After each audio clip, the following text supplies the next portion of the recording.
네, 여러분 안녕하세요. 영입니다. 네, 오늘의 답사지는 바로 동대문이라고도 부르는 흥인지문입니다.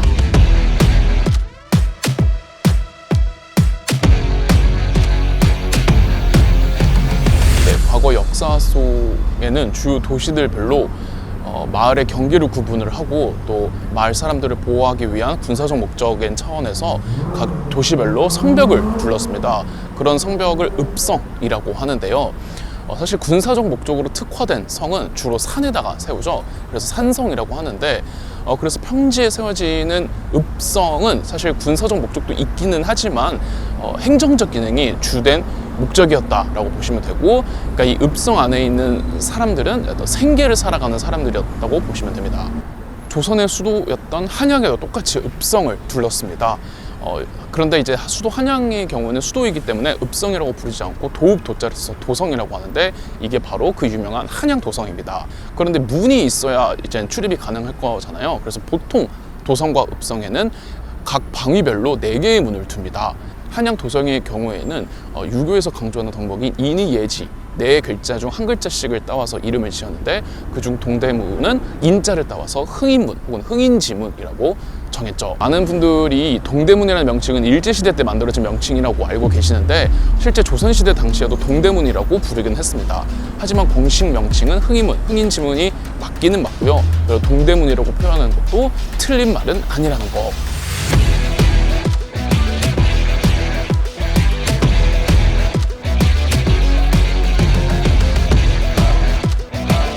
남대문을 숭례문이라고 하고, 서대문은 돈이문, 북대문은 숙정문이라고 부르는데, 동대문만 유일하게 흥인지문이죠. 지자가 들어가는데 그 이유가 있습니다. 흥인지문 같은 경우는 4대문 중에서 유일하게 청계천이 흘러가는 곳입니다. 강이 빠져나가는 곳이다 보니까 이곳 지반이 다소 낮은 편이래요, 다른 지역에 비해서. 그래서 지반이 낮으면 지세가 약하다라고 판단을 해서 그 이름을 하나 더 넣어서 지세를 강화한다는 목적으로 지자를 넣었다고 합니다. 같은 목적으로 동대문, 흥인지문은 4대문 중 유일하게 옹성을 가지고 있는데요. 이 옹성은 전쟁 시에 효과적으로 전투를 수행하기 위한 군사 방어 시설입니다. 바로 반원형 모양으로 이렇게 삥 둘러져 있는 이 성벽이 바로 옹성이라고 하는데, 옹성 안에 들어가면은 성을 지키는 우리 군사들 입장에서 얼마나 공격하기 편하겠습니까? 적군 같은 경우는 옹성에 꼼짝없이 갇히게 돼가지고 공격을 받게 되겠죠. 지반이 약하다 보니까 이곳의 방어력이 다소 약하다라는 판단하에 옹성을 둘렀고, 또 이 옹성 외에도 치성 같은 거를 뒀다고 하는데, 치성은 뭐냐면은 이 성벽이 있으면 이렇게 톡 튀어나온 부분을 치성이라고 하거든요. 톡 튀어나 있으니까 면이 3면이 되잖아요. 그러면 더욱더 3면에서 적군을 공격을 할 수가 있겠죠. 하지만 현재는 남아있는 치성은 그렇게 많이는 있지 않다고 합니다. 근데 이렇게 톡 튀어나온 거는 치성은 아니고요. 옛날에는 이 한양 도성이 연결이 되어 있었는데 한양 도성이 끊긴 흔적입니다. 원래는 여기서 쭉 한양 도성이 이어진 거죠, 이 도로 따라서. 흥인지문 뒤편입니다. 여기가 흥인지문 문이고요. 제가 있는 이 흥인지문을 건너와야 비로소 한양의 시작이라고 볼 수 있고, 지금은 이제 출입이 불가한데 저 안쪽으로 이제 옹성 내부가 보이죠? 들어갈 수 있었으면 더 좋았을 텐데 좀 아쉽게 됐습니다. 저 위에 물루가 보이죠? 흥인지문 같은 경우는 물루가 보이시다시피 2층입니다. 물루가 2층인 문은 남대문의 숭례문과 동대문의 흥인지문밖에 없습니다. 흥인지문은 4대문 가운데 가장 원형이 잘 보존된 문입니다. 6.25 전쟁 때 약간의 피해를 보기는 했지만 거의 조선시대 그때 그 당시 모습 그대로 이어지고 있다고 볼 수 있죠. 네, 여기 보시면은 도로가 한양도성의 성벽을 일단은 끊어놓고 있고, 그 위로 쭉 올라가다 보면은 저게 이제 낙산 쪽으로 향해 올라가는 언덕인데 한양도성이 계속 이어지고 있는 걸 볼 수가 있습니다. 저기는 이제 동대문 공원이라고 해서 공원으로 조성되어 있다고 합니다. 네, 저는 지금 흥인지문에서 낙산 쪽으로 이어지는 한양도성 성벽길을 올라가고 있습니다. 낙산을 가지는 않을 거고, 이 낙산 쪽 가는 길에 언덕이 있는데, 제가 아까 동대문 공원이라고 소개해드렸는데 제가 잘못 알았습니다. 동대문 공원이 아니라 정식 명칭은 흥인지문 공원이라고 하네요. 이렇게 흥인지문 공원에 올라오면은 아까는 너무 가까워가지고 흥인지문의 모습이 그렇게 잘 보이지는 않았는데 이렇게 올라오면은 좀 더 제대로 흥인지문을 내려다볼 수가 있습니다.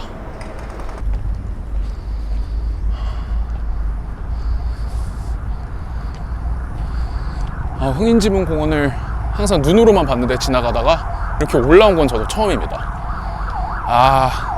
한양도성의 성벽도 멋지지 않습니까? 아마 이 언덕길 올라가도 낙산으로 쭉 이어지지는 않고 중간에 도로 때문에 끊기긴 할 거예요.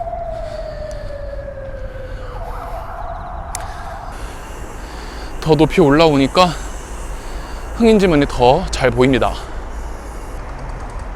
저기 이제 옹성도 보이시죠? 딱 이렇게 보니까 저 옹성 안에 적군이 있을 때 적군이 얼마나 속수무책으로 공격을 받을 수밖에 없는지 딱 느낌이 오시죠? 네, 비록 이 동대문에서는 큰 전투가 있지는 않았었습니다. 역사 속에서 전투가 있지는 않았지만은 임진왜란 당시에 고니시 유키나가가 한양을 무혈 입성할 때 지나쳤던 문이 바로 동대문 흥인지문이었습니다.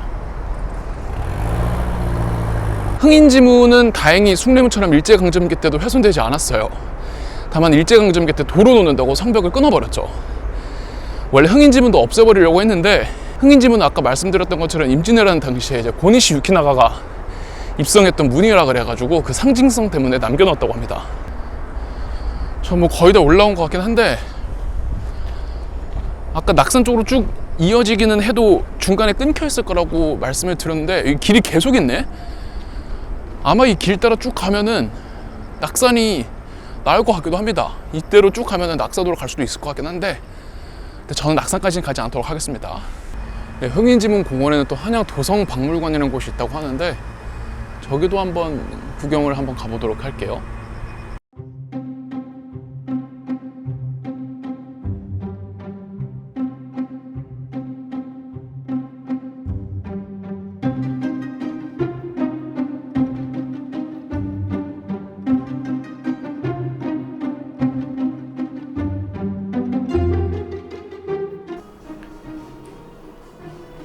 저는 박물관 안에 들어왔습니다.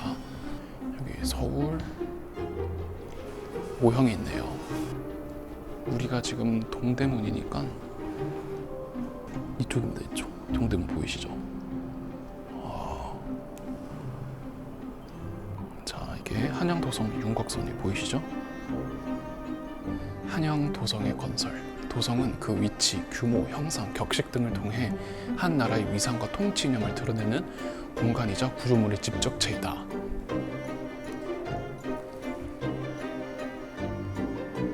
한양도성은 태조 이성계, 세종대왕, 숙종, 순조 때 걸쳐서 공사 및 증축이 되었다고 합니다. 확실히 시간이 흐르면서 돌들이 점점 더 정교해지는 게 보입니다. 흥인지문 모형입니다. 원래는 이렇게 성벽이 쭉 이어져 있었는데 지금은 도로 때문에 차단이 되어 있습니다.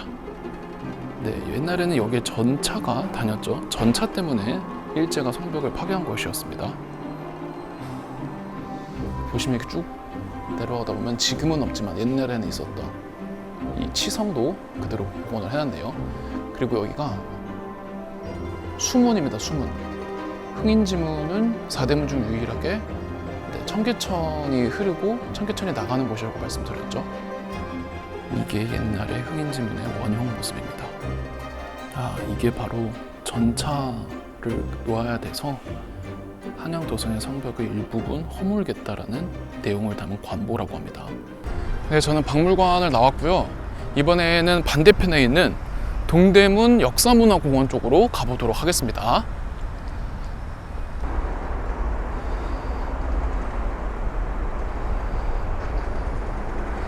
저기 뒤편으로 DDP도 보이죠? 동대문 디지털 플라자. 네, 이 흥인지문에서 바로 길만 건너면 이렇게 청계천이 있습니다. 4대문 중에서 유일하게 하천이 흐르고 나가는 곳이죠. 그리고 그 앞에 바로 이렇게 평화시장이 있습니다. 원래 조선 후기 때부터 이어져 온 동대문 시장은 지금의 동대문 시장이 아니라 지금의 광장시장을 의미를 합니다.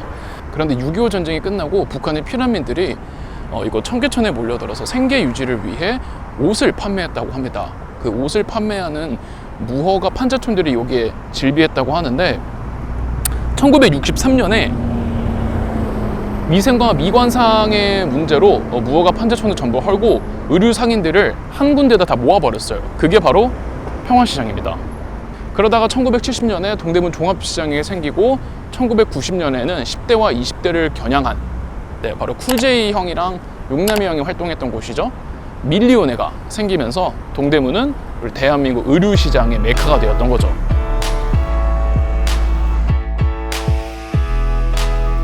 네, 저는 지금 동대문 역사문화공원에 와 있습니다.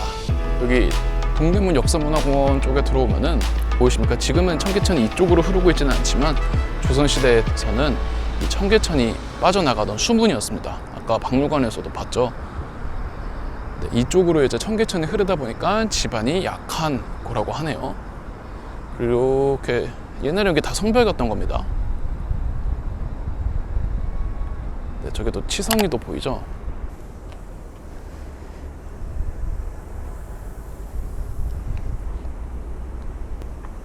원래는 이 치성이나 저 수문이나 땅속에 파묻혀 있었는데 동대문 역사문화공원 만들면서 발견이 됐다고 해요.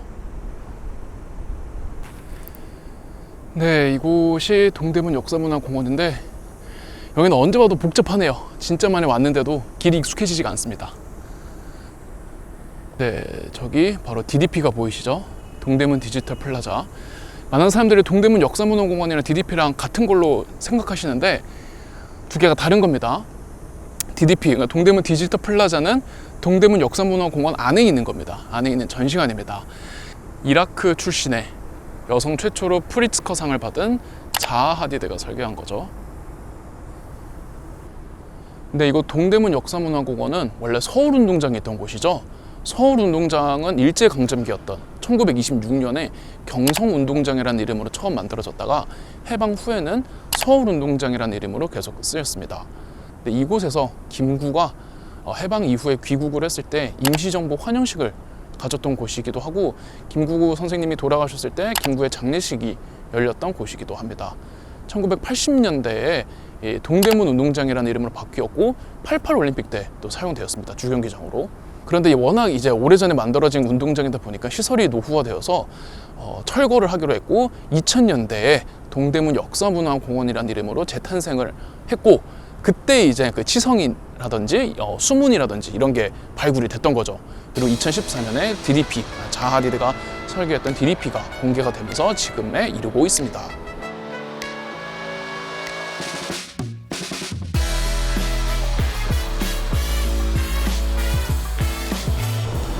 네, 이것으로 이번 흥인지붕과 동대문 역사문화공원 답사를 마무리하도록 하겠습니다. 우리 서울 사람들은 이 한양도성과 밀접하게 살고 있다는 거 잊지 않으셨으면 좋겠습니다. 저는 다음에 더 좋은 답사지로 찾아오도록 하겠습니다. 그럼 이영이었습니다.